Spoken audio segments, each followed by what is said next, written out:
네, 반갑습니다. 그래도 안 반가운 우리 귀한 또 모임 오셨는데 우리 한 몇몇 분들과 인사합시다. 사랑하고 축복합니다.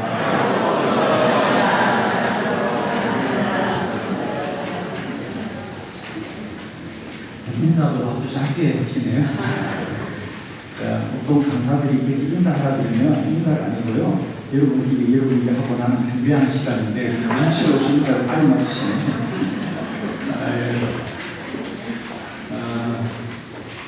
귀한 모임에 불러주셔서 감사드리고 오늘 사실은 아마 전도 모임인데 기도에 대한 시간을 가진 것 같습니다.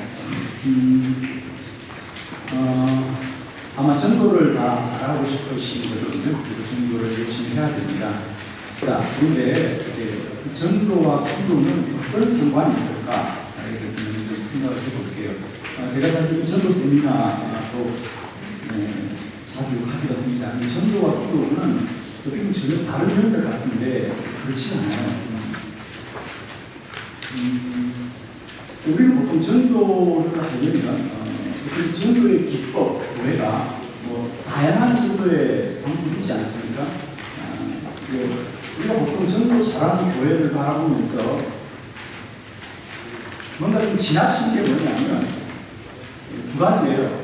하나는 어떤 전도의 기법, 어떤 프로그램으로 전도하느냐, 어떤 방법으로 전도하느냐, 뭘 가지고 전도하느냐 라는 기법에 우리가 주로 주목합니다. 그래서 새로운 방법이 나오면 그게 사람들이 관심을 갖는 잘 기억해 보세요. 그러나 어떤 기법이라고 오래 간 적이 없어요. 전도에는. 왜 그럴까?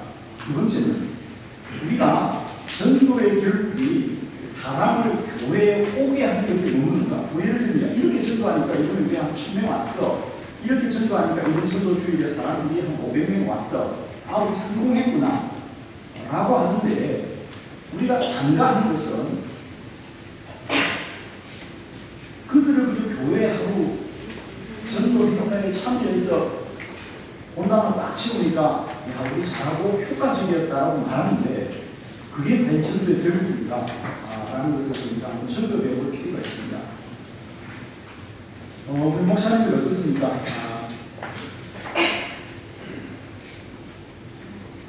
우리 교회에 혹은 내 목회에 지금 가장 중요한 게 뭘까? 가장 필요한 게 뭘까? 그러니까 아마 오늘 이런 날 시간을 내서 제가 사실은 생각보다 놀랐어요. 많은 분이 오셔서. 근데 그만큼 목회를 잘하고 싶은 이 마음이 있는데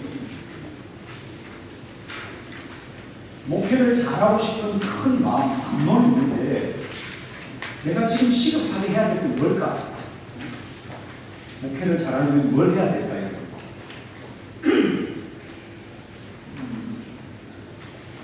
제가 최근에 본 책 중에 하나가 마녀 체력이라는 이영미라는 그 여성, 40대 여성이 그의 무기력한 삶을 어떻게 극복한 얘기를 최근에 제가 본 적이 있습니다. 이 이영미라는 여성은 40대 이미 내 생은 이제 다 끝났다. 흔히 요즘 하는 말로 이 생에서는 내 삶은 끝난 거 아니냐 라고 할 만큼 인생이 무기력했던 그런 여인이었어.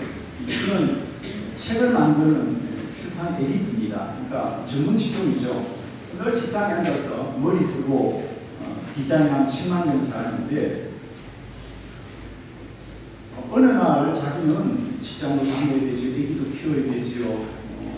그러면서 늘 피곤하다, 힘들다, 힘들어, 어려워 늘 그렇게 달고 다니는 거예요. 그러니까 살고도 40대에 벌써 스스로 생각했다는 거예요. 난 사는 게 정말 재미없어. 이런 생각을 40대에 했다는 거예요. 그런데 지금 그 사람이 50대가 10년이 지난 후에 인생이 완전히 바뀌었는데 그 삶의 변화는 아주 작은 거예요. 우리는 그분이 무슨 돌을 닦고 인생이 한골 탈퇴했냐고 생각하는데 그렇지 않아요. 정말 인생은 너무너무 지긋지긋하고 사는 게 재미없다. 말만 하면 쉬고 싶고 피곤해. 주말만 되면 하루 종일 방에서 TV 보고 들다가 또 한 주간 시작되면 일찍로 회사를 출근하는, 어떻게 뭐 우리 주변에 흔히 볼 수 있는 사람들이에요. 그런데 그 사람이 어느 날 자기 가까운 친구 그 가정이 하루 여행을 갔습니다. 지리산 주변으로 여행을 갔는데, 원래 계획은 지리산에서 식사를 하고 이제 둘러만 보고 주변을 식사하고 그 아래 고성에 가서 차밭을 둘러보고 계획이었는데, 식사하는 중 누가 한 사람이 그런 말을 했습니다. 야, 지리산까지 왔으니까 우리 천안공 좀 한번 갔다 오자. 하루 다 놀 수도 있어요. 하루 그냥 천안공만 올라가 볼 수도 있습니다. 그러니까 그게 얼마나 힘든 일이에요. 그래서 사람들이 두 부류로 나눠줬어요. 원래 계획대로 고성에 가서 차박 구경하고 자동차 타고 편안하게. 그런데 일부는 그래 한번 천안공 가보자. 그래서 몇 사람이 나눠줬어요. 이영미 씨는 자기는 워낙에 체력이 약하니까 고성에 가는 것으로 정했습니다. 그런데 몇몇 친구들은 지리산으로 올라가는 거죠. 천안공. 자기 마음속에 그런 생각이 들더라고요. 갑자기 야, 내 나이 40인데 지금 저 친구들은 저렇게 천안공도 올라가는데 나는 왜 거기까지 못했지? 서로 자괴감이 들더라는 거죠. 계속해서 그런 마음이. 그래, 똑같은 나이에 저 친구들은 천안공 올라가고 나는 왜 거기를 갈 생각도 못하는가? 그만큼 내 몸이 허약해졌는가? 이런 자괴감이 들더래요. 그래서 그가 올라오는 버스 안에서 마음의 결심을 했다는 거죠. 아, 그래. 내가 지금까지 운동을 좀 해야 되겠다. 내가 지금까지 운동을 좀 해야지. 그래서 그가 돌아오고 가장 먼저 한 게 자기 동네에 수영장을 한 달쯤 끊었습니다. 그리고 이제 새벽마다 출근하기 전에 수영장에 가서 운동을 하는 겁니다. 뭐 잘 될 리가 없죠. 운동을 전혀 안 하던 사람이니까. 그러나 그는 이를 악물고 그러면 6개월부터 보자. 그래서 사실은 가는 날보다 아직 날이 많긴 했지만 6개월을 버텼습니다. 6개월을 버티니까 그렇게 해도 운동을 하니까 자기 몸이 조금씩 나아지더래요. 몸이 조금씩 회복되고, 몸이 회복되니까 직장에서 출근하는 것도 좀 가벼워지고, 자기 몸이 건강해지니까 가족들에게도 조금 더 마음을 좀 더 남아서 가족을 섬길 수 있고, 자기가 달라지더라는 거죠. 그래서 그때부터 이 사람이 좀 전문적으로 운동을 하기 시작합니다. 그래서 이제 달리기도 시작하고, 자전거 타기도 시작하고, 그래서 지금은 어떻게 됐죠? 서울에서 자전거를 타고 혼자서 부산을 왕복으로 갔다 온 사람이 됐습니다. 그리고 이 사람은 서울에 있다가 점심 먹을까 그러면 자전거 타고 춘천 가서 점심 먹으면 돼요. 그리고 여자로서 50대인데 철인 3종 경기에 출전하고, 그러면서 지금은 자기가 자랑스러워하고 지금 아주 핫한 사람인데, 사실은 굉장히 자랑스럽고 자기를 나타내고 주장하는, 그리고 자기 삶을 아주 행복하게 사는 사람으로 완전히 바뀌어졌어요. 한 사람의 삶이 바뀌어지는, 우리는 뭔가 거대한 문제라고 생각하는데 단순하게 뭐죠? 체력을 바꾸면, 똑같은 몸뚱아리지만 이 체력을 바꾸면 삶이 달라지는 거예요. 동의대적이죠. 저는 우리 목사님들이 목회 잘하려면 제가 기도해야 될 때는 운동을 잘해야 돼요. 정말이에요. 저도 저희 교회에 부목사들이 있는데 수요일이 내일인데, 저는 집회를 나와도 수요일은 우리 목회자들이 운동하는 날입니다. 그래서 목회자들이 새벽마다 2시간은 운동을 하게 합니다. 그래서 그날은 출근을 1시간 늦춰줘요. 그러면서 제가 하는 말이 있습니다. 내가 보니까 정말 그래, 하나님이요, 목회 세계를 보니까 하나님이 때때로 못된 목사도 쓰긴 하더라고. 하나님이죠. 쓰임받은 목사 있죠. 진짜 사람 영털이고 쓸모없는 데도 보면 쓰임받아. 그런데 절대로 하나님이 쓰지 못하는 사람, 아픈 사람은 못 써요. 동의하죠? 아픈 사람은 못 써요, 하나님. 근데 나쁜 사람도 좀 쓰임받습니다. 그래서 제가 우리 부목사들한테 아주 철저하게, 저도 이제 집회가 안 나가면 수요일 새벽기를 마치는 우리 젊은 목사들하고 나와서 존경합니다. 그래서 저도 체력 관리를 하는데, 제가 물론 기도 세미나하는 목사입니다만은 사실은요, 우리 목사님들 우리의 체력을 한번 돌아보시면 됩니다. 우리 목사님들 입에 달고 가잖아요. 피곤하다, 힘들다, 자고 싶다. 제가 작년에 저희 목회자 세미나에 한 500명 목사님 모셨는데, 목사님께 한번 그런 걸 물었어요. 목사님, 내일 하루 아무것도 안 해도 돼요. 그리고 하고 싶은 거 마음대로 해야 돼요. 내일 하루, 그냥 제가 예를 들었습니다. 만약 내일 하루 여러분이 그냥 누구의 간섭도 받지 않고 여러분 하고 싶은 대로 하라고 하면, 지금도 마찬가지입니다. 여러분 뭐 하겠어요? 대부분의 목사님이 자고 싶대요. 하루 종일 푹 자고 싶대요. 근데 문제는 하루 자고 한다고 피곤이 없어집니까? 없어지지 않아요. 어떡할 거예요? 그래서 운동을 하셔야 되는데, 정말 운동이 중요합니다. 기본적으로 체력이 돼야 목회를 적극적으로 할 수 있어요. 자신의 몸이 힘들고 어려우니까 자꾸 목회가 소극적으로 돼요.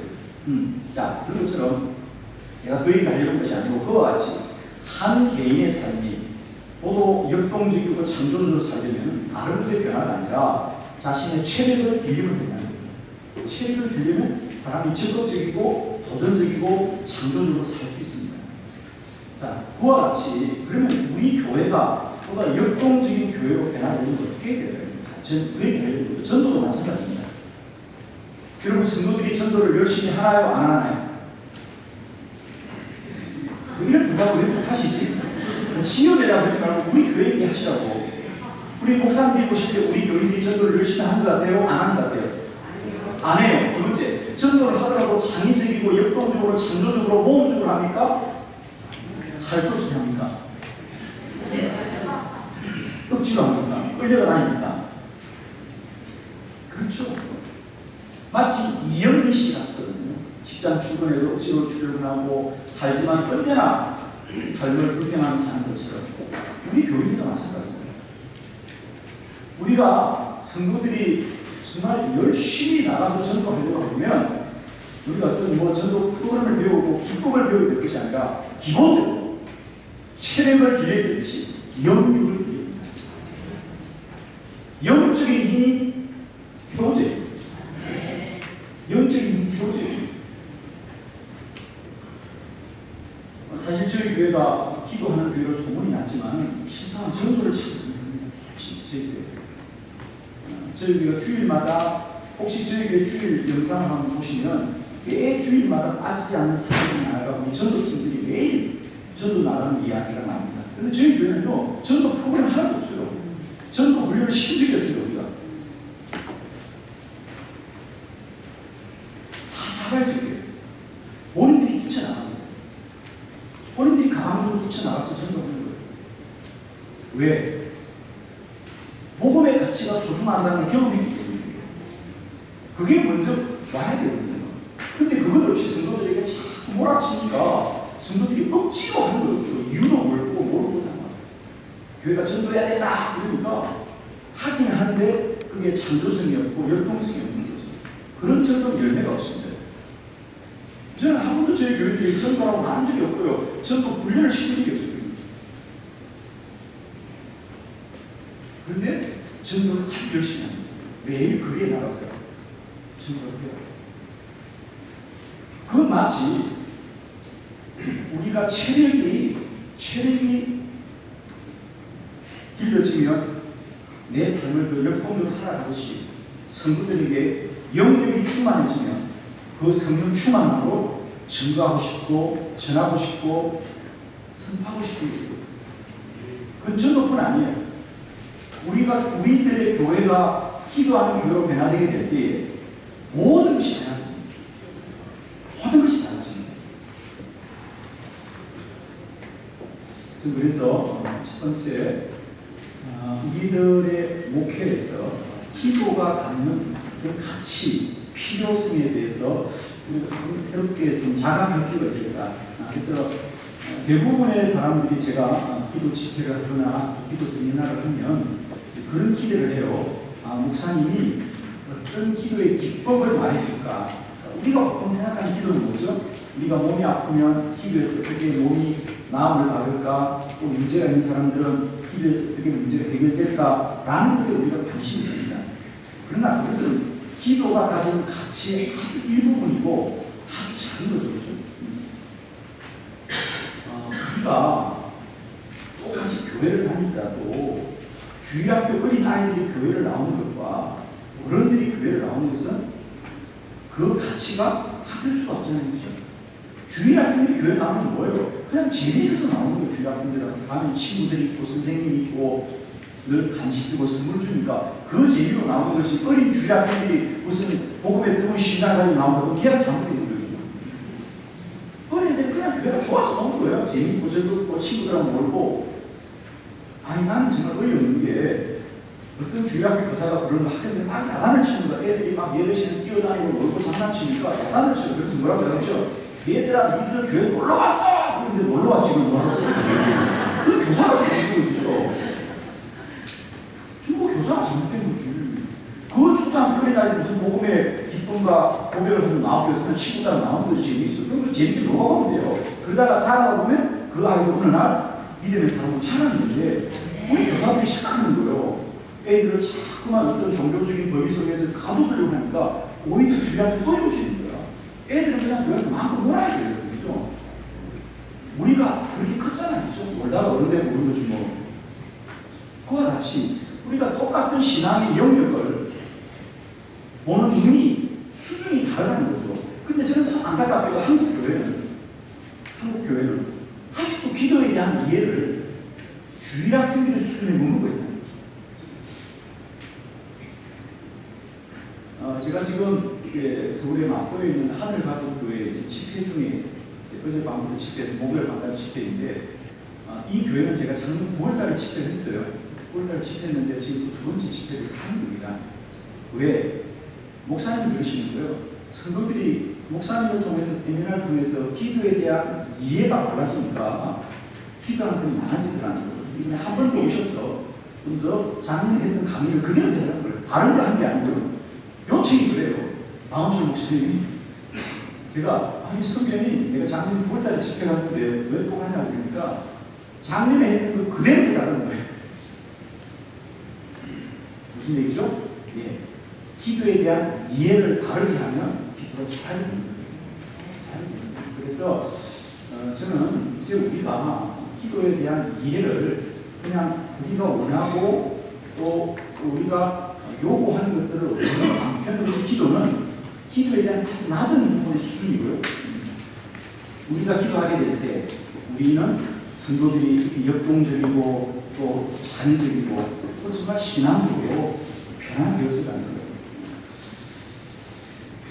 여러분 혹시 여기 지금 계신 분 중에 저희가 지금 50일 기도학교, 저는 이제 한국교회 기도학교 운동을 하고 기도학교에 대한 얘기를 많이 하는데 혹시 저희 그 기도학교에 제가 지금 어느 수준에서 얘기해야 될지 몰라가지고 한번 저희 물어보려고 하는데, 여러분 혹시 기도학교에 대한 얘기를 좀 들어보신 분 혹시 계시면 그냥 손 들어보시면 기도학교 사연 잘 알고 있다 이런 분들, 예, 좋은 분들이니까 크게 손 들겠지만 예, 생각보다 많지가 않거든요. 제가 기도학교에 대한 얘기를 드릴게요. 그러니까 여러분의 교회가 어떻게 하면 기도하는 교회로 변화될 수 있을까에 대해서 제가 좀 말씀을 드릴게요. 저는 이제 결론은 우선은 여러분이 다시 이 책을 제가 그냥 아무 글에서 이건 오늘 뭐 강의를 다 할 수 있는 건 아니에요. 이 책은 제가 외부 집회를 하는데 지금 하늘가족교회도 이 책을 가지고 지금 강의 중에 있습니다. 이 책을 제가 외부 집회를 다닐 때 사용하는 교재로 이렇게 만들고 있습니다. 이 책은 오늘 제가 강의를 할 수 있는 건 아니고 여러분들이 참고하시라고 제가 드린 거고요. 제가 지금 하고 있는 50일 기도학교라는 것은 저희 교회는 해마다 사순절주 되면 50일 동안을 50일 기도학교라는 책이 있습니다. 거의 구성은 이 책과 같습니다. 이 책과 같은데 강의가 50강의죠. 50강의. 그래서 기도학교라는 책이 있습니다. 이제 그 책을 가지고 50일 동안 성도들에게 기도를 가르칩니다. 모든 주제는 기도죠. 기도는 무엇인가, 기도는 왜 해야 되는가, 기도할 때 어떤 일이 일어나는가, 뭐 새벽 기도, 통성 기도, 금식 기도, 뭐 중보 기도, 신기도, 이런 기도의 방법들, 이런 것들을 해서 50가지 성도들이 기도에 대해서 알고 싶은 모든 주제를 가지고 강의를 합니다. 저는 벌써 저희 한국교회 부임해서 이제 9년차 목회를 하고 있는데 8년 동안 해마다 이 일을 했습니다. 이 일을 해서 저희 교회를 이제 기도의 교회로 든든히 세우고 있는데요. 저는 이렇게 주장하죠. 성도들에게 기도를 잘 가르쳐야 됩니다. 우리 박원순 목사님이 저에게 목사님 오셔서 작년에 했던 강의 그대로 해달라는 것도 마찬가지예요. 계속 반복해서 저희는 52기도학교를 해마다 똑같은 시간을 반복을 해요. 해마다 반복합니다. 근데 그렇게 될 때 교회는 큰 변화가 있습니다. 왜 제가 사실 이 일을 시작하게 됐느냐, 목사님은 그런 아이디어를 어디서 얻게 우연한 기회였어요. 제가 2015년도 1월달에 지금 목회하고 있는 대전 한빛교회 제가 부임했습니다. 부임했는데 새벽기도를 첫날 나갔는데 깜짝 놀랐어요. 새벽기도를 우선은 본당에서 할 수 없어요. 사람이 많이 모이니까 본당에 하지 않고 비전홀이라고 지하 1층에 우리 학생부 예배드리는 공간인데 거기 한 300석 되는데 그 자리에 새벽기도 나온 사람들이 한 100명 쯤 되더라고요. 100명 쯤. 여러분 새벽기도 100명 나오면 많이 나와요? 적게 나와요? 많이 나오는 거죠. 그죠? 많이 나오는 거죠. 많이 나오는 거죠. 그때 저희 한빛교회 주일 낮 출석 어른들만, 장년들만 예배 때마다 사람들을 숫자를 세고요. 그렇지 않게 보고하는데 저희들 그때 이제 1부 예배, 아침 7시 1부 예배, 9시 2부 예배, 11시 3부 예배, 오후 2시 4부 예배, 저녁 예배는 빼고요. 그래서 주일 낮 예배만 출석하는 성도들이 그때 한 3,700에서 800 정도 됐어요. 그런데 새벽 기도를 몇 명 나왔다? 많이 나왔다, 적게 나왔다? 여러분들 생각해도 적게 나온 거 맞죠? 그래요. 그럼 여러분 목회 어떻게 할 거예요? 그걸 그대로 가야 돼요? 이렇게 가야 돼요? 제가 너무 가슴이 아프더라고요. 야, 이렇게 기도를 안 하나? 그래서 제가 가장 들었던 생각이 1월달에 부임한 목사예요. 1월달에 지금 저희 원로 목사님이 은퇴하시고 부임으로 제가 연락하는데 제가 한 2달을 기도했습니다. 어떻게 해야 될까? 사실은 교회를 파악하고 뭐 그렇게 정신이 없는 때인데도 저는 어쨌든 모든 교회가 기도를 중심으로 분석되는 사람이니까 이 교회가 참 필요한 건 다른 것이 아니다. 새벽 기도를 회복하는 게 가장 중요하다라고 생각했습니다. 그래서 1월달에 부임한 목사가 무슨 새로운 일을 벌려주겠습니까? 그런데 제가 어떤 용기가 나는지 모르지만 3월 1일부터 교회 선포를 했어요. 앞으로 50일 동안 특별 새벽 기도를 한다. 다 나와야 된다. 새벽 기도 못 나오는 사람은 저녁이라도 나와라. 그렇게 제가 선포를 하고 3월 1일부터 50일 동안 매일 새벽, 매일 저녁으로 특별 집회를 벌립니다. 그러면서 제가 원고를 쓰기 시작했어요. 제 마음에 그전부터 저는 가르치는 사람을 잘했기 때문에 이분들에게 기도를 가르쳐야 되겠다. 그래서 제가 기도가 무엇인지, 기도를 어떻게 하는 것인지, 기도를 왜 해야 되는지 이런 것을 주제로 삼아서 3월 1일날 1강의를 하고 원고가 없으니까 첫날 새벽 기도를 마치면 저는 하루 종일 서재에 앉아서 다음날 원고를 제가 다 타이핑하는 원고를 써가지고 오후 4시쯤 되면 저희 장로님 인쇄소에 원고를 보냅니다. 그럼 그때 제가 생각나는 게 매일 새벽마다 3,000불을 인쇄해서 가져오셨어요. 새벽 기도를 100명밖에 나오지 않던 교회가 새로운 목사가 부임해가지고 이런 특별한 프로그램을 한다니까 다행히 교인들이 호응을 해줘가지고 그 해에 3월 1일부터 시작된 52기도학교를 1000명이 수료하게 됐어요. 좀 남의 교회가 잘못도 아니다. 여러분 기분이 안 크고 기분이 안 좋은 사실이 나도 기분이 안 좋아하지 않으면 우리 교회가 성장하는데 남의 자들은 기분이 안 좋더라고요. 그래도 이 자리에 오신 분들은 그래도 좀 기억이 있는 분 아닐까? 정말 저도 참 놀랬죠. 우리 교인들이 놀랬어요. 100명밖에 안 되는 새벽 기도가 새로운 목사님이 부임하셔가지고 1000명씩 나오니까 얼마나 교인들이 좋아했겠습니까? 그래서 그 해에 52기도학교를 은혜 중에 잘 마치게 됐어요. 그리고 그때 제가 선포했죠. 앞으로 새벽 기도는 계속해서 본당에서 계속한다. 그러니까 두 번째, 저녁 기도에 계속한다. 사실 교인들은 저녁 기도에는 오시기만 하고 끝날 줄 알았어요. 우리 부목사들은. 근데 제가 아니다. 저녁 기도를 계속한다. 새벽 기도로 못 나오는 사람은 저녁 기도로 나오고 지금까지 매일 저녁 7시 반에 매일 저녁 기도가 시작된 거지. 새벽 기도 하지만은 저녁 7시 반에 본당에서 또 새벽 기도와 똑같이 저녁 기도를 8년차를 하고 계속했어요.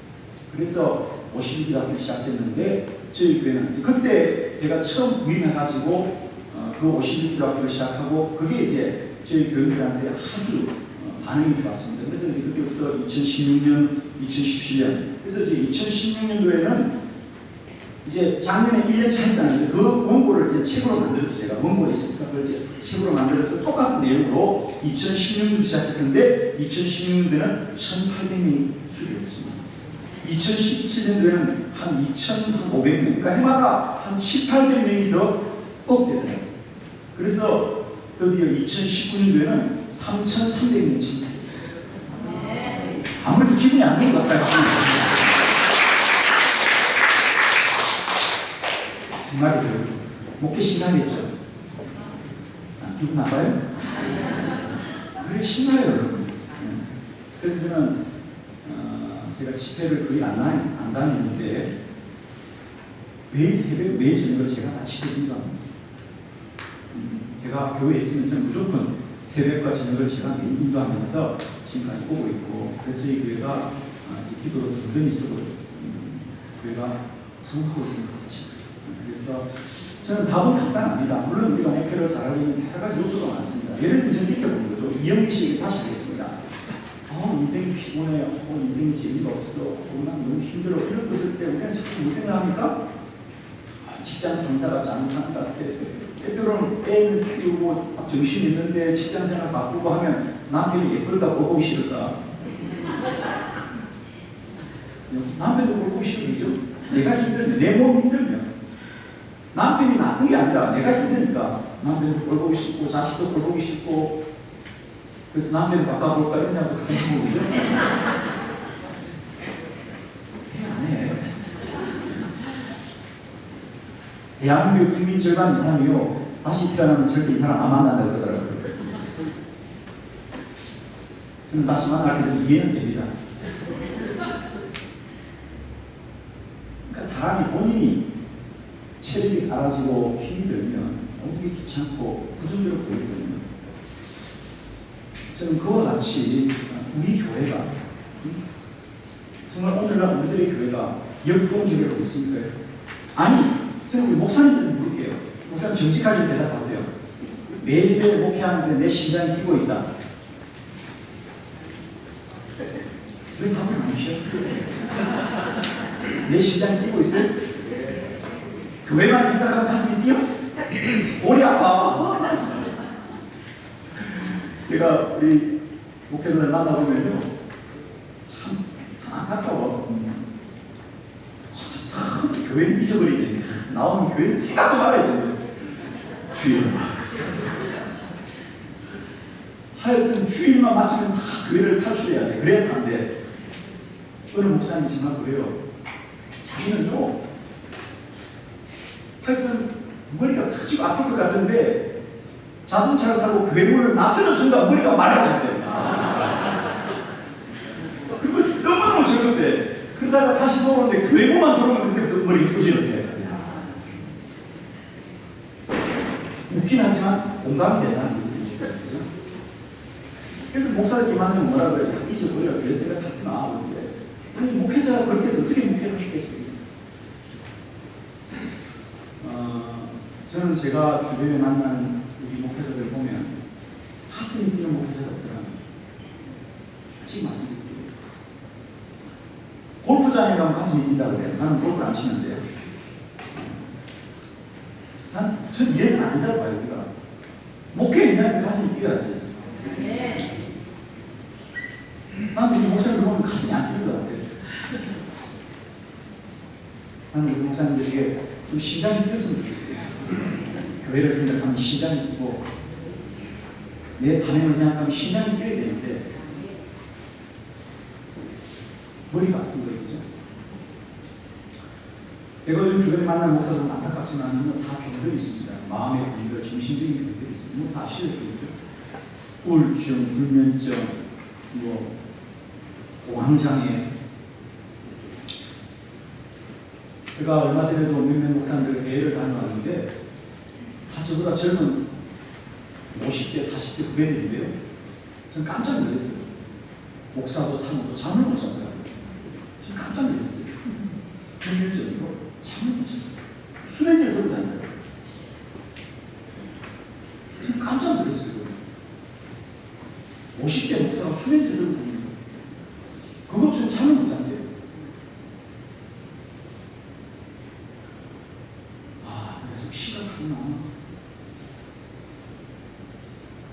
그만큼 물론 교회에 대해서 부담이 많고 힘들다는 사실이죠. 그러나 저는 그래요. 자꾸 우리가 목회가 힘들다고 할 게 아니라 그 힘든 목회를 돌파할 수 있는 길을 찾아야 된다는 거예요. 네. 우리 목사님 목회가 쉬워요, 어려워요? 답을 안 해도 하시네요. 목회가 쉬워요, 어려워요? 어려워요. 어렵죠? 저한테 물어볼래요? 저한테 물어볼래요? 쉬워요. 정말 힘들어요.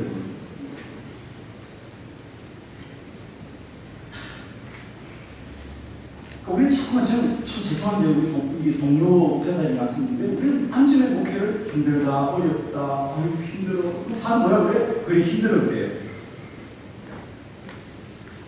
우리가 그게 정상이에요. 저는 그게 정상이 아니에요. 우리 목회 현장을 우리 스스로가 힘들다고 말하는 것 자체가 저는 정상이 아니라고 봐요. 거기서 무슨 창조적이고 도전적이고 모험적인 목회가 되겠냐는 거예요. 방어적이고 소극적이고 지키는 목회를 하지. 저는 정말 필요한 건요. 우리 목사들의 가슴에 좀 이렇게 뜨거움이 있어야 돼요. 심장이 뛰어야 돼요, 여러분. 우리 다 그래서 부름받았지 않았어요. 우리가 처음 부름받을 때 아골몰짝 빈디라도 가겠다 그랬고 다 거짓말이야 지금 보니까. 아니 어딜 가. 목회지도 다 정해놨더라고. 나는 뭐 도시 어디 가야 되고 몇 명 모여야 되고 사례비 얼마나 받아야 되고. 이 망할 친구예요 우리가 솔직히 말하면. 아골몰짝 빈디라도 다 거짓말이에요. 주님 부르실 때 간다고 십자가 믿으면 간다고 다 거짓말이에요. 저는 솔직히요. 지금 우리 목회의 위기와 문제는 장로님이 있지 않다고 생각합니다. 교회도 있지 않습니다. 우리 자신입니다. 죄송합니다. 우리가 살려는 진단은 다르게 합니다. 뭐 저는 목사들이 별로 안 좋아하는 목사예요. 옛날 목사들 만나면 까고 그러니까. 근데 저는 그래요. 지금 우리가 여러분 심장이 뜁니까? 안 뛰잖아. 하나만 물어볼게요. 지금 장로님이 저랑 기쁨으로 받아들고 피한 거예요? 빨리. 지금 장로님 전화 와서 받아야 돼. 받아야 안 받아? 안 받아. 아, 이거 무슨 사고가 났나. 무슨 또 얘기하라고 그러지? 성도관은 전화가 반가워 안 반가워? 성도관은 전화가 반가워 안 반가워 여러분? 하나도 없잖아 얼굴 다.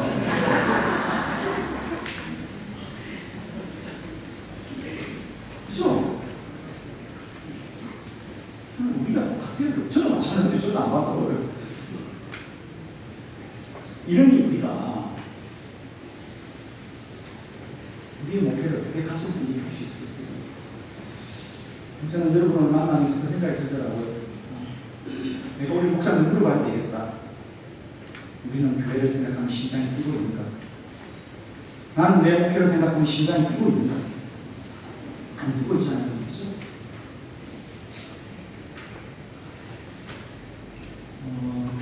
우리는 자꾸만 내가 큰 교회 목회를 하면 목회를 잘할 거라고 생각하는데 그렇지 않습니다. 지금 뛰지 않는 가슴은 그렇게 바쁩니다. 아니 잘못하면 죽습니다. 정말 죽습니다. 그래서 우리 정말 여기나 우리 동역자 여러분들 있는데 제가 지난 주간에 우리 사모님들 한 70명을 데리고 제주도를 지난 5월 하순에 다녀왔습니다. 지난 주간이었어요. 지난주 시간 제가 제주도에 있었거든요. 사모님들하고. 해마다 제가 사모님들 모시고 제주도로 갑니다. 3일 동안.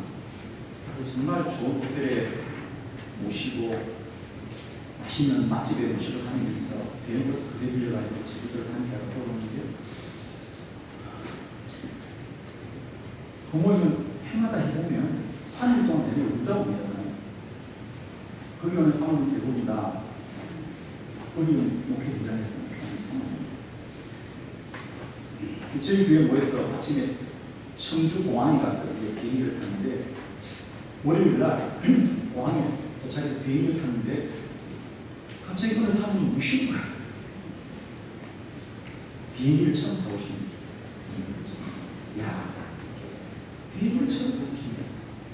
무시는 거야. 너무 감격했어. 내가 뭔데 이렇게 한국에서 비행기를 태워주는 거야. 비행기를 처음 타고 사모님 보시고 제주도로 갔어요.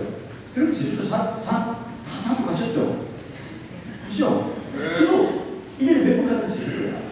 참 회개해야 돼요. 그래서 우리는 제주도 가면요, 뭐 처음에는 뭐 보여주고 뭐 관람하고 이런 거 하는데 우리는 그런 프로그램이 없어요. 왜? 다 봤기 때문에. 그래서 그냥 저희는 좋은 숙소에 가서 그냥 맛있는 밥 먹고 그냥 카페 앉아 차 마시면서 대화하는 게 저희 프로그램이거든요. 근데 이 사람은 밥을 먹고 나면 먼저 밖으로 나가시더라고요. 이 사람이 한국 눈에어요. 카페 가서 카페 안 앉아서 주변을 돌아다녀요.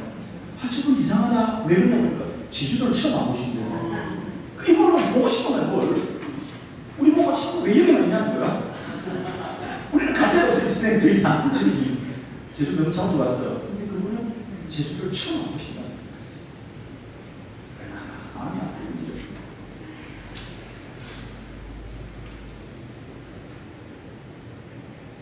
어떤 사모님은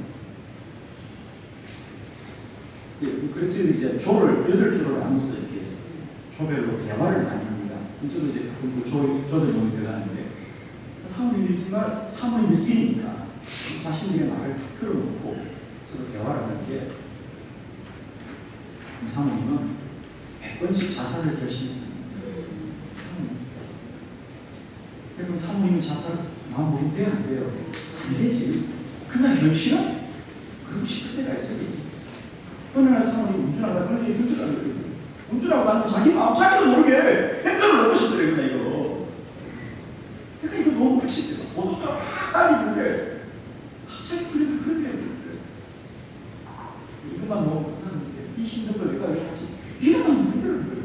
근데 그 말을 하는데요, 모든 사람들이 사모님 그러면 안 되지! 이렇게 아무도 말 안 하더라는 거야.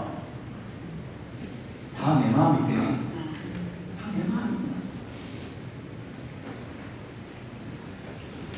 큰 교회가 아니에요, 그게. 그 사모님이 큰 대형의 사모가 아니에요.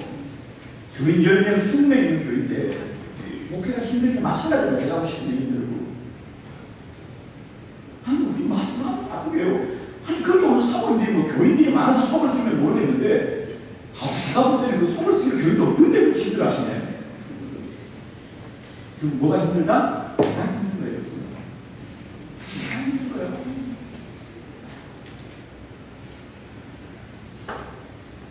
이런 우리를 무엇으로 이기고 나갈 수 있을까? 이런 나를 저는 그래요. 이렇게 해서 우리가 어떻게 뭐 큰 교회를 해요? 어떻게 목회를 해요? 이건 뭐 목회가 안 될 수밖에 없는 거예요. 우리가 이렇게 패배감에 빠져있고 억눌려 있고 저는 여기서부터 우리의 문제가 풀리지 않거든요. 여기서부터 이런 상처, 이런 억압, 이런 어떤 거죠? 나만이 어떤 억울함을 당하는 억울함들 뭘 벗어날 수 있겠어요? 제 경험에 의하면 하나님만이 내 마음을 바꿔주시는 겁니다. 하나님만이 내 마음을 바꿔주시는 겁니다. 저는 이런 얘기 드릴 수 있는 게 뭐냐면 우리가 열왕기상 19장에 보면 엘리야도 마찬가지예요. 엘리야가 얼마나 훌륭한 선지자입니까? 그러나 여러분 무슨 일이 아니라 엘리야도 뭐라고 그랬어요? 하나님 나의 생명을 거두어 주옵소서. 내가 3년 6개월 동안 바알이라고 하는 것과 싸웠는데 내가 싸우면 될 줄 알았지. 나만 믿음을 치면 될 줄 알았지. 그런데 3년 6개월이 지나도 하나님을 섬기는 사람보다 바알을 섬기는 사람이 더 많다는 거예요.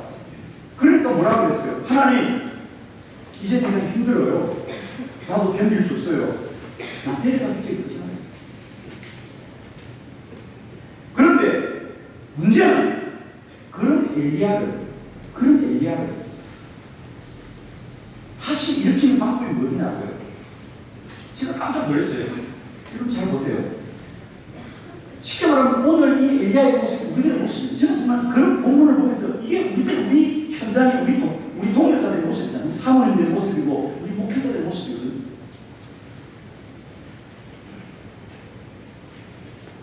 그런 엘리야가 다시 서는 길은 다른 길이 없어요. 하나님의 음성을 듣는 길이었습니다. 잘합니다. 하나님의 음성을 듣는 길밖에 없어요. 엘리야가 다짐하고 결심하는 게 아니고요. 하나님이 하시는 일을 알게 될 때에 엘리야는 묵묵히 일었어요. 엘리야야, 너 혼자 있는 게 아니야. 너에게 7,000명의 어려운 자가 아직도 있다는 것을 하나님이 알게 될 때 엘리야가 눈을 쓰게 됐다는 거예요. 저는 우리가 기도를 더 열심히 합시다라는 얘기는 그 누구를 위한 것이 아니에요. 먼저 우리 목회자가 이 기도의 삶을 통하여 철저하게, 그러니까 늘 우리는 그래요. 그래서 세미나 가면 내가 목회를 더 열심히 해야 되겠구나, 내가 충성해야 되겠구나, 내가 인내해야 되겠구나, 그래 내가 더 부지런해야 돼. 이 정도로 우리가 도전을 받는 거거든요. 목회 세미나를 안 하지 않습니까? 그러면 결국 무엇을 도전을 받냐고요. 내가 열심히 해야 되겠다, 내가 더 진실해야 되겠다, 내가 더 겸손해야 되겠다, 내가 더 인내해야 되겠다, 이런 도전을 받잖아요. 그리고 우리가 바꿔줍니까? 안 바꿔줍니까? 안 바꾼다 말 좀 할래요? 다짐하고 결심하잖아. 인간은 인간을 바꿀 수 없는 거 아니잖아요, 여러분. 내가 다짐하고 내가 결심한다고 나를 바꿉니까? 안 바꿔요. 사람이 그렇게 바꿔줘요, 여러분. 우리는 결심할 때 뭔가 새로워질 것 같죠? 다짐하면 새로워질 것 같죠? 다시 원점이에요. 그러나 저는 말합니다. 만일 그것이 여러분의 마음의 다짐과 결심이 아니라 하나님의 음성이라면 우리는 그 길을 갈 수 있다는 거죠. 그 차이입니다. 하나님의 음성이 들려진다는 게 그 길을 갈 수 있다는 거예요.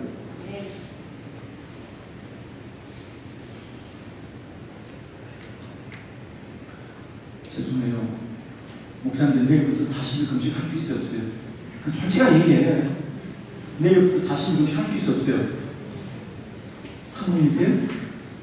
얼굴이 사모님 같은데 아닌가? 앞으로 사모님 될 건가? 목사님 내일부터 40일 금식할 수 있어요, 없어요? 왜 말을 안 해? 우리 조대 목사님이신데 저 목사님 내일부터 40일 하실래 안 할래?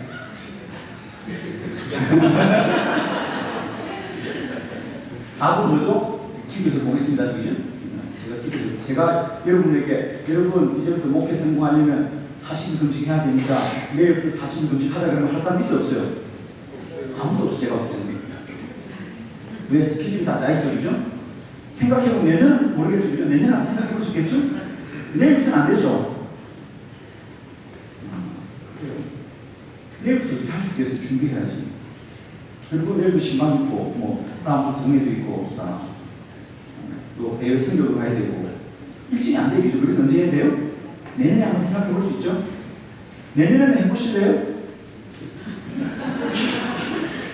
네, 지나가세요. 제가 이 말씀 왜 드리냐면, 사람의 각오와 다짐은 불가능합니다. 왜 일정도 생각해야 되고, 프로그램을 짜봐야 되고, 내 모든 스케줄도 봐야 되고, 그런데, 보실래요? 2012년 11월 20일입니다. 저에게 주님이 40일 금식하라고 말씀하셨어요. 저는 그날도 밥을 먹고 있습니다. 내가 뭐 금식해야 되겠다, 마음에 감동이 있는 것도 아니고, 내가 금식해야 될 만큼 내 마음에 심각한 어떤 문제가 있는 게 아니에요. 그날 아내하고 둘이서 그냥 점심은 먹으려고 점심 식사기도 했어요, 식사기도. 그런데 식사기도 하는 순간에 내게 주어진 일이더라고요. 40일 금식해라. 깜짝 놀랐어요, 저는. 제가 기도를 끝나고 아내는 벌써 기도 끝났지. 내가 밥을 먹기를 기다리고 있는 거야. 기도 끝나니까 아내가 그러고, 여보 집사에 연락하고 당신만 보고 나는 하나님 40일 금식하라고. 그때 수고하러 올랐다는 거예요. 그게 사람의 생각하고 다르네요. 여러분 40일 금식을 하려면 그렇게 하면 위험해요. 준비해야죠. 그죠? 예비 금식이 아니잖아요. 예비 금식. 해야 돼요. 근데 저는 제가 몰라서 아니에요. 저는 그전에도 금식을 많이 한 사람이기 때문에 당연히 우리가 한 주간을 금식해도 예비 금식을 해야 되는 걸 알고 있는 사람인데 그날 하나님의 음식이 너무 배락하기 때문에 순종할 수밖에 없어요. 그건 제가 한 게 아니에요. 정말 제가 훈련해서 한 게 아니고요. 하나님의 음성이 들려주면 우리는 모든 것을 뒤로 하고 하나님께 순종할 수밖에 없다는 거야. 네. 오늘 여러분의 목회가 돌파가 안 되죠. 그럴 겁니다. 여러분. 내가 좀 더 목회를 더 충성되게 하고 싶은 마음이 누구나 있잖아 지금. 그래서 이런 모임 모셨잖아요. 여기서 그 감동받고 돌아갈래요? 다짐하고 돌아갈래요? 결심하고 돌아갈래요? 아니에요. 저는 여러분에게 정말 요청합니다. 주의 음성을 듣자입니다. 깨우기 위해서 주의 음성이 들리는 자리까지 나가자. 그게 저는 우리의 답입니다. 저는 그때 친구가 권유해서 야, 목사는 사실 금식하면 영역이 생기면 참 좋은 거야. 그런데 나한테 권유해도 난 사실 못했습니다. 어떻게 사실 금식을? 그 누가 말해도 저는 사실 금식을 사람이 아니었습니다. 그런데 하나님의 음성이 내게 들리자 할 수밖에 없다. 그건 내가 한 게 아니에요. 할 수밖에 없는 거예요. 그러니까 제가 여러분이 부탁하는데 점심 식사 시간은 짧게 하셔야 됩니다. 잘못하면 여러분도 들을 수가 있기 때문에 미리 피하시라고.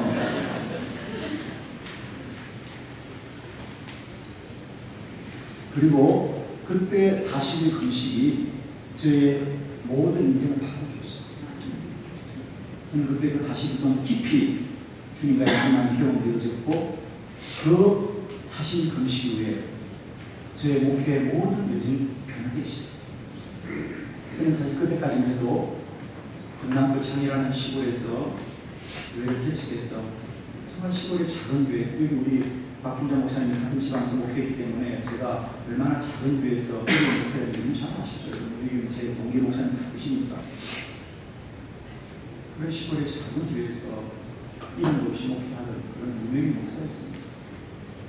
그런데 그 40일 금식 이후로 제 모든 목회와 삶이 완전히 달라졌죠. 그래서 지금 한빛교회라고 하는 제가 올 수 있는 목회 자리에 왔고 거기서 제가 어찌 솔직히 한국교회 기도 운동 끝나고 가는 수 있겠습니다. 그런 사람들 정말 너무 부끄러워가지고 정말 솔직히 그렇습니다. 그러나 이것이 내게 주신 사명이라면 우리가 나아가야 되겠다. 그리고 주님의 마음에서 목회할 수 있는 것은 내가 더 열심히 해야 되겠다거나 내가 더 목회를 잘하겠다는 내 마음의 수동이 아닙니다. 저는 솔직히 한 번도 제가 목회를 성공해야 보겠다 이런 마음을 갖지 않았어요. 저는 신학교 갈 때부터 목사만 안 돼야지 이게 내 신학교 꿈이었습니다. 목사를 왜 해? 이런 생각이 좀 교만했죠. 죄송합니다만 여기 우리 친구도 있습니다. 제가 신학교 어떻게 보냈는지 다 알죠. 저는 한 번도 목사가 되는 걸 준비하다가 꿈꿔본 적이 없어요. 돌아보면 하나님이 나를 여기까지 이끌어 주셨고요. 때마다 하나님이 내게 말씀하셔서 나의 삶을 이끌어 주신 거라고 믿습니다. 저는 우리 목사님들 저는 정말입니다. 내가 특별하게 목회를 잘했다 이게 아닙니다. 기도만 했잖아요. 다시 돌아가겠습니다. 이영미라는 이 사람이 남이 안 하는 거 특별한 적이 아니구나. 체력을 잘 모르는 거예요. 누구나 잘 아는 이야기잖아. 그러나 그걸 실천하는 사람은 많지는 않죠. 그죠? 누구나 잘 알지. 몸을 다 우리 말하잖아요. 건강해야지, 몸 돌봐야지. 그러나 아무도 실천하지 않잖아요. 그러나 그 사람은 10년 동안 꾸준히 자기 체력을 기르자 지금은 세상에서 누구보다도 인생을 행복하게 사는 사람들이다. 그래서 그분이 하는 얘기 있습니다. 운동을 하면 너무 힘들어요. 새벽에 운동을 하다 나오면 힘들죠. 그래서 우리 꾸준히 반복하고 포기하지 말라.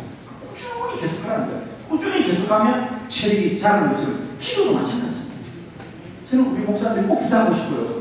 이런 세미나 다니면 갑자기 사람들이 하루아침에 내가 인생을 변화시키는 그런데 몇 프로 쉽지 않아요. 꾸준히 반복해서 기도를 계속하고 기도를 계속하면 은혜가 우리 안에 영적인 감각이 회복돼요. 체력도 마찬가지입니다. 오늘 운동한다고 내일 몸이 좋아지니까 더 피곤해요. 사실 당분간 몸이 더 피곤합니다. 그러나 그걸 돌파하고 계속해서 근력이 쌓일 때마다 꼭 운동하고 어느 날 내 몸이 건강해지는 경험을 해주죠.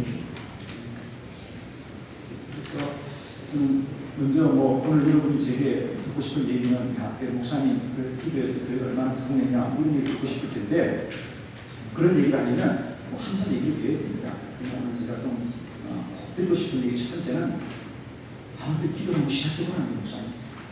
교인들에게 기도를 시키지 말고요. 우리가 먼저 기도해보자는 겁니다. 우리 자신이 한번 기도해보자는 겁니다. 우리 자신이 시간을 정하고 꾸준히 기도해보면 가장 먼저 우리 안에 하나님 역사를 시작해요. 여러분 그건 아시잖아요. 목회자의 변화 없이 교회가 변하지 않습니다. 그렇지 않아요. 모든 은혜가 목회자로부터 흘러나오는데 내게 은혜가 없는데 어떤 목회자 기쁨이 도입되어 보세요. 우리 목사님들 가끔 혼돈하시더라고요. 교회 프로그램을 잘하고 진행을 잘하는 교회가 변할 수가 있는데 근데 모든 은혜의 통로는 누구죠? 주의 종입니다. 목사님을 통하여 은혜의 통로가 흘러나오는 거예요. 그러니까 이 목회자를 변화시키지 않고는 어떤 은혜도 흘러갈 수 없어요. 하나님은 건물을 가지고 역사하지 않습니다. 자동차를 가지고 역사하지 않습니다. 하나님은 프로그램을 가지고 역사하지 않습니다. 하나님은 어느 시대나 사람을 통하여 역사합니다.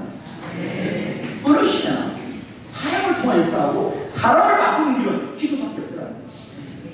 사람을 바꾸는 길은 기도밖에 없어요. 그래서 저는 우리 목회자로부터 시작된 기도 운동이 우리 교회를 변화시키고 우리 교회를 변화시킬 때 교회가 내적으로 성령이 충만해지면 그들은 바깥으로 나가서 복음을 전할 수밖에 없다. 가슴이 뜨거워져서 그 복음을 전할 수밖에 없어요. 그런 전도가 되는 거예요. 저기 우리 진행하신 제가 오전 강의 지금 몇 분까지 돼야 되죠? 몇 분 하고 쉬면 되죠? 20분까지죠? 네, 시간이 좀 있습니다. 제가 이런 얘기 한번 드릴게요, 목사님들. 어차피 제가 교환을 가지고 강의할 수는 없으니까요.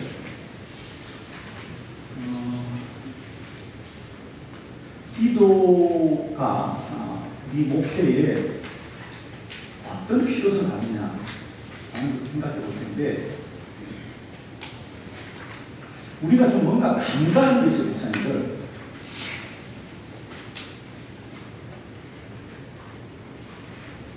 첫 번째는 뭐냐면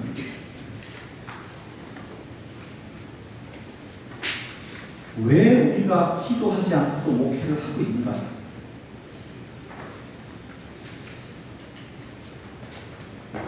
한국에 6만 개 교회가 있는데 언제나 기도하는 사람은 소수입니다. 그건 당연하죠. 기도자는 소수입니다. 우리 목사님들 사이에서도 기도를 중요하게 여기는 분들은 언제나 소수입니다. 저만 아니고요. 제가 이런 모임에 와서 기도 얘기하면 실제로 몇 년 있었던 이야기 우리 목사님들 세미나가 있어서 제가 기도에 관한 일을 했어요. 하면서 저희 교회 얘기했습니다. 특히 저희 교회는 내가 집회를 나가지 않으면 매일 새벽 기도도 내가 직접 인도하고 매일 저녁 기도도 인도한다는 거예요. 그리고 매일 저녁 기도 인도하는 어떤 의미입니까? 내가 다른 데를 가지 못한다는 거 7시 안에 해야 되니까.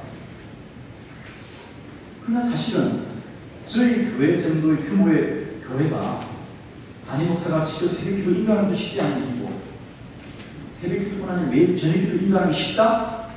어렵다? 어렵습니다. 솔직히 왜? 모임도 많고 회의도 많고 사실 그렇거든요. 저는 특별한 외부 모임이 아닌 늘 교회에 살고 있거든요. 왜? 저녁 기도에 맞추고 나면 10시입니다. 그럼 사태 갈 수가 없어요. 제가 5층 사무실에 쪽장 자고 잡니다. 그래서 늘 그냥 거기 사는 거예요. 그러니까 어느 큰 교회 감리교 목사가 저한테 그러더라고요. 부대가 자기가 보니까 내가 하는 게 사람 같다 사람 안 같다. 그렇죠.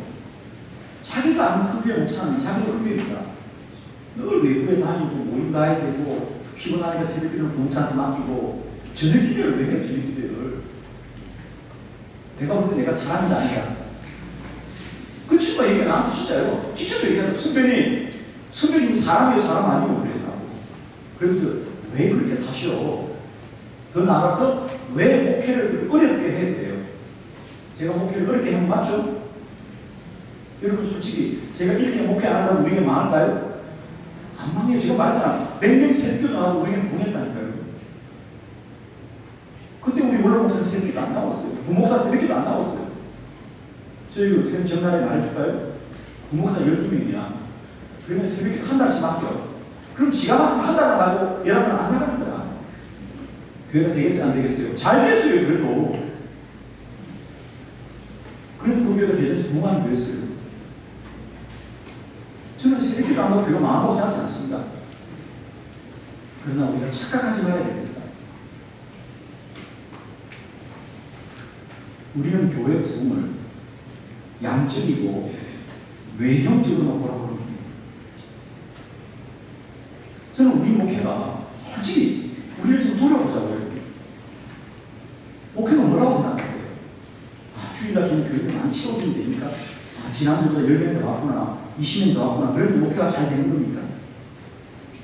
저는 어떻게 생각해요? 아니면 반대로 사람 숫자가 준다고 목회를 잘못하고 있는 겁니까?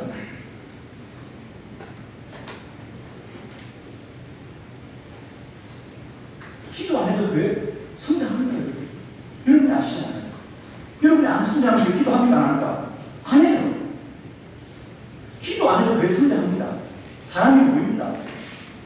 큰 건물을 짓기도 합니다. 솔직히 제가 알 때 한국의 대형교회 대부분 기도 안 합니다. 솔직히. 그래도 교회는 성장합니다. 그럼 그것이 교회의 진정한 성장입니까?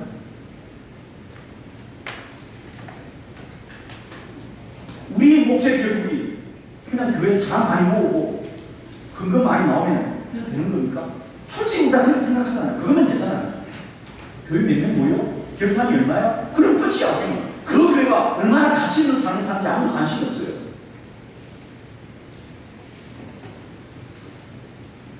그러나 사도행전 19장에 보면 사도 바울은 에베소 교회를 처음 방문했을 때 가장 먼저 물었던 게 뭐예요? 야, 에베소 교회 교인이 얼마나 나와? 결산이 얼마야? 라고 묻지 않았어요. 에베소 교회를 방문했던 사도 바울이 가장 먼저 물었던 건 너희들 성령 받았다는 거예요. 이것이 저는 교회의 진단을 해야 돼요.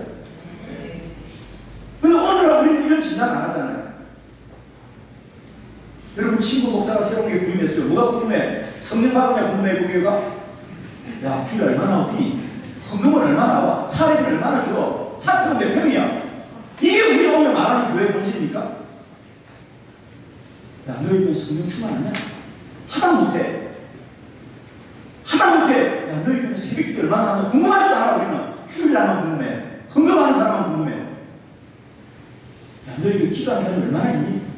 궁금하지도 않아. 우리는 솔직히. 그러다 성경을 보면 사도 바울은 에베소 교회에 너희가 성령 받았냐? 저는 정말 충격이었어요. 너희 교회는 성령 받았냐? 우리는 성령을 이딴 말도 못 들어봤습니다. 그러자 바울이 그들에서 기도하자. 그들에게 성령이 하고 반응도 하고 예언도 하고 성령 충만하더라. 나는 기준이 달라진다고 해요. 왜 우리의 목회가 이렇게 되었느냐? 그 기준이 잘못된 거예요. 기도하지 않고도 목회가 잘 된다고요? 사람은 잘 모르겠죠. 헌금은 많이 나오겠죠. 그냥 그것이 이게 목회니까요. 우리가 그거 하려고 목회 시작했어요? 하지 않아요. 제자 삼고 사람을 변화시키는 거 아니었어요. 오르티즈 목사님이 제자입니다는 책에서 우리가 잘 알듯이 그런 어느 날 교인이 많이 모이고 예배당이 가득 차니까 다시 예배당을 짓고 교육관을 새로 짓고 교육버스를 새로 구입하는데 어느 날 보니까 그냥 주일날 모이는 숫자만 많아졌을 뿐이지 교인들의 변화가 없는 걸 보고 그가 그게 그만 사표를 씁니다. 목회는 이게 아니구나. 내가 목회를 비즈니스처럼 했구나. 그냥 사람 숫자만 많이 모으면 난 목회가 잘 된 줄 알았는데 그저 100명 모이는 교인이 1000명 모였다는 것은 똑같은 100명이 1000명이 됐을 뿐이지 그 1000명의 사람이 변화된 게 아니라는 거예요. 변화된 게 아니라는 거예요. 그래서 가감하게 그 교회를 던지고 나오지 않습니다. 우리 목회의 진단은 교인이 얼마나 모이냐 있지 않습니다. 정말 그 사람을 주님의 사람으로 제자 삼고 있습니다. 변화된 사람인가? 성령의 사람인가? 왜 매일 사람만이 하나님의 길을 가르치지 않겠습니까? 하나님의 뜻을 나누지 않겠습니까? 한국교회 뭐 축복받아서 뭐 사업이 성공했고 다 하는 얘기는 얘기입니다. 저는 정말요. 왜 우리는 날마다 감정이라는 것이 우리가 작년에 기도 안 해가지고 사업이 갑자기 막 아울러 성장하고 건물을 몇 개 지었다는데 그래 그 건물 짓고 돈 많이 벌어서 뭐 했는데? 난 그게 궁금해. 그렇게 번 돈 가지고 그렇게 받은 돈 가지고 어디에 했었냐고. 왜 그 얘기는 안 하냐고. 그 돈 가지고 선교했다. 선교가 너무 좋아서 그냥 회사 다 팔아먹고 망했다. 이런 얘기는 했어요. 그래서 난. 왜 우리 교회 그런 감정이 없습니까 여러분? 우리가 초대교회를 보면 예수 믿고 성공했습니다. 망했습니까? 다 망한 사람들 얘기 아닙니까? 죽은 사람들 얘기 아닙니까? 수배한 사람들 얘기 아닙니까? 쫓겨나고 매맞고 감옥 가고 죽었던 사람 얘기인데 지금 한국 교회는 그런 얘기 없어요. 기도하고 복 받아서 다 성공하고 높은 자리 가고 많이 가졌다는데 나는 궁금한 게 그래 그렇게 받은 복을 어디 쓰냐고. 나는 얼마 전에 어느 선배를 만났는데 자기는 부모님들을 잘 만나가지고 뭐 유산을 많이 받고 아파트가 강남이든 몇 채가 잘은 없죠 하는 거야. 아니 유산을 많이 받았으면 후배들한테 밥이라도 한 끼 사든지. 얼굴이 싫다고 아니 그게 무슨 재산이야. 아니 가졌다고 재산이냐고. 아니 그 정도 가졌으면 밥 좀 사야 되는 거 아니야. 한 번도 밥을 못 사. 정말이잖아요 여러분. 그게 무슨 복이에요. 소유이지. 세상도 마찬가지입니다. 아니 오늘 이 땅의 교회가 왜 우리가 생명력이 없느냐. 다른 거 핑계댈 게 없어요. 우리 믿음 자체가 이미 죽었어요 여러분. 아무런 역동성이 없는 걸. 감동이 없잖아요. 여러분의 교회 성도들은 감동이 있습니까? 자기를 복인하고 자기를 무시한 감동이 있잖아요.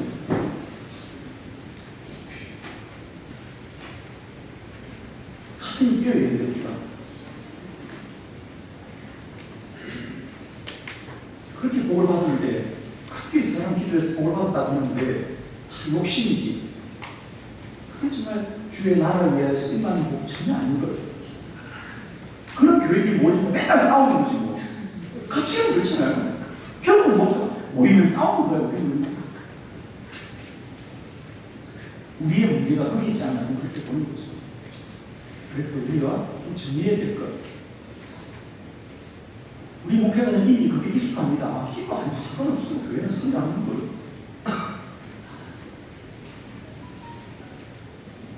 기도하기보다는 좋은 위치에 건물을 짓는 게 바로 그렇죠.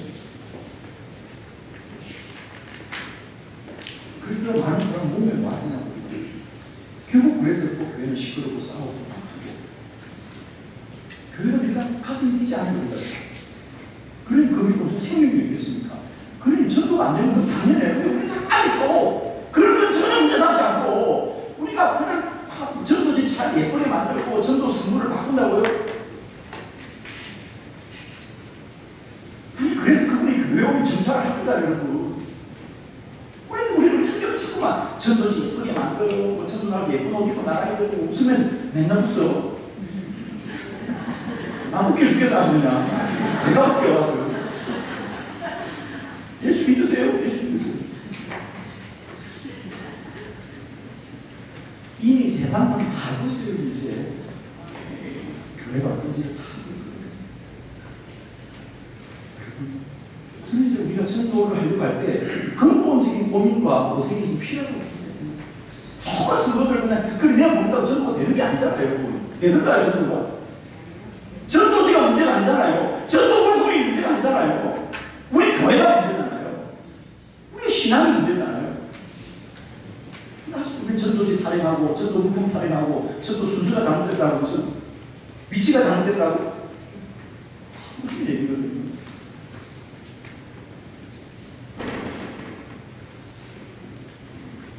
저는 얼마 전에 사도행전을 읽다가 사도행전 27장에 보면 사도 바울이 유라굴라라는 큰 태풍을 만나서 배가 파손하고 모든 사람이 절망할 때 바울은 그 환난을 어떻게 이겼던가. 그는 태풍의 진로를 연구하지 않고 오직 기도하여 하나님의 용서를 받는 거예요. 하나님의 음성을 듣자 그 환란을 이깁니다. 내가 너와 함께 할 것이고 너는 반드시 로마로 가게 될 거란 말씀을 들으니까 그 분당을 이기는 거예요, 여러분. 근데 우리는 자꾸만 태풍의 진로를 연구하고 야 태풍이 어떻게 될 것 같냐, 태풍이 어떻게 될 것 같냐, 태풍이 어떻게 될 거냐 말하지만 바울은 태풍을 연구하지 않고 하나님의 음성을 듣고 그 환란을 이기는 거 아닙니까, 여러분? 저는 지금 분당하면 한국이가 사는 길은 바꾸기 있다고 봅니다. 아직도 우리 교회들이 태풍의 진로를 연구하고 있어. 이 시대를 공부하고 뭐 세상이 어떻게 될 것 같냐고 무슨 동계표를 말한다고요. 참 그러지 맙시다. 이제 하나님을 알아야 된다. 하나님을 아는 게 우리 답이잖아요. 그래서 우리가 지금 심각하게 돌아봐야 될 것은 태풍의 진로를 연구해야 될 것이 아니고요, 하나님의 음성을 듣는 거예요. 요한의 시대가 그렇게 말했습니다. 사람이 일을 하면 사람이 일을 할 뿐이지만 사람이 기도하면 하나님이 일하신다.